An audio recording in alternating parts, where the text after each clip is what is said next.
Eritu ano to obunaru fata aniro anna fatadam. Eritu ano to obunaru fata aniro anna fatadam. Eritu ano to. The whole family was on the jungle trail, single file, on a hike. We packed water filters, a tent, mosquito nets, some food, some tobacco to share, and we headed off. We kept the river to our right, so it's tough to get lost.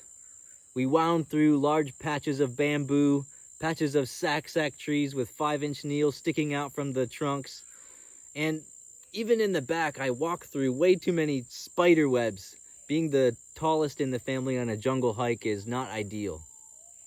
The trail was pretty flat, but it does get hot with a kid on your back. Copeland at the time was 4 or 5 years old, and he couldn't walk the whole trail himself, so I had him in a backpack. And that was fine. There was only one part that made me nervous. A log had fallen over the stream, so you had to walk across the log over the stream down below, but we made it. When we got to the bush camp, everybody was so happy to see us. The bush camp was just a few thatched roof houses. They were temporary houses, only used occasionally, so they never even put walls on them. We took the tour, we walked their gardens and saw their papaya and tobacco, bananas, their corn growing. We went back to the house and passed around some tobacco and talked. Our host smiled so big that we'd hike out to go see them, and even that we were spending the night with them. They gave us large cooking bananas that they just throw on the fire till the skin turns black. Then you peel off the skin and eat them like potatoes. They're delicious, especially if you got some salt to put on them. We were also given sack and fish, but the kids always had trouble with the sack. Our boys were eagerly picking off the fish's skin, picked out the bones, and ate the little sticky bits of fish meat. It's hard to get the meat out, so Mom and I helped a bit. We were all talking and eating, having a good time when Copeland started gagging. The gagging didn't stop, and then he started crying. And then we realized he was choking on something. He must have had a fish bone caught in his throat. We gave him some water to drink, but it didn't help. We just waited in silence for it to end. And then Copeland started puking. I prayed that the puking would somehow bring the fish bone back up out of his throat. After he puked a few times, he was still holding his throat and still crying. Lakin kept repeating to him, Copeland, are you okay? He was breathing fine, but he couldn't answer us. Then I tried putting my fingers down his throat to see if I could feel anything sharp, but I couldn't feel anything.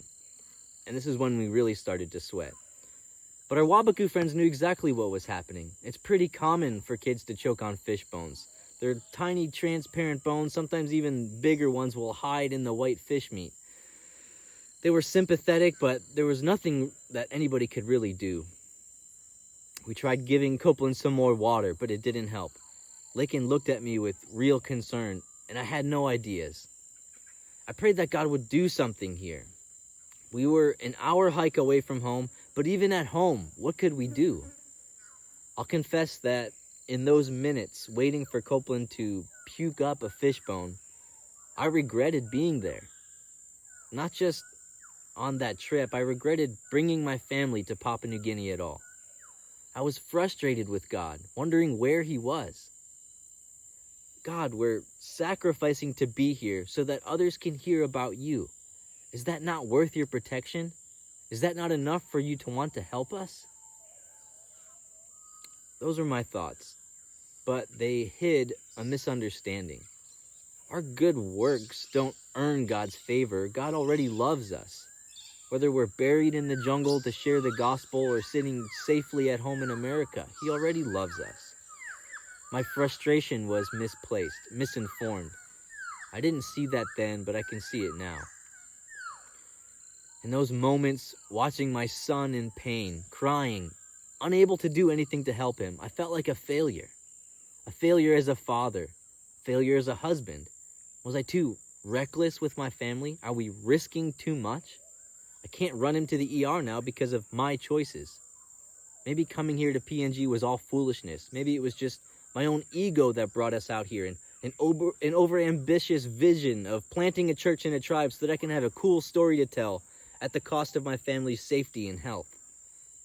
My head was reeling, and I couldn't have articulated any of these thoughts. They were just wisps of raw emotion and fear, and it was not over quickly. But finally, Copeland stopped gagging. He was still crying and scared, but it was over. Mom held him. I wanted to leave, to go home, back to our house, then back to town, then back to America. What are we doing here? But it was already getting dark. We couldn't make the hike back home before nightfall. I gave Lakin the choice, but she said we should stay. But maybe let's go home tomorrow instead of the following days, she suggested. I agreed. So the next day we hiked home. Now you may hear this and think, see, now he's crossed the line. His family is in danger. And I think it's a legitimate concern. As a father and a husband, what sacrifice can I make that's not also a sacrifice for my family, my kids? Maybe tribal church planning is a single person's game. Maybe anything else is irresponsible. And what was this regret I felt for bringing my family here? What was underneath that? Was it from God? Was it God calling us back home? Some would interpret it that way. Or was watching my child in pain because of our missionary work just part of the suffering that we're told to expect?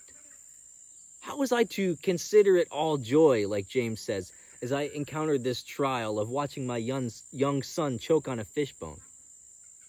I wrestled hard with these questions, and not for the last time.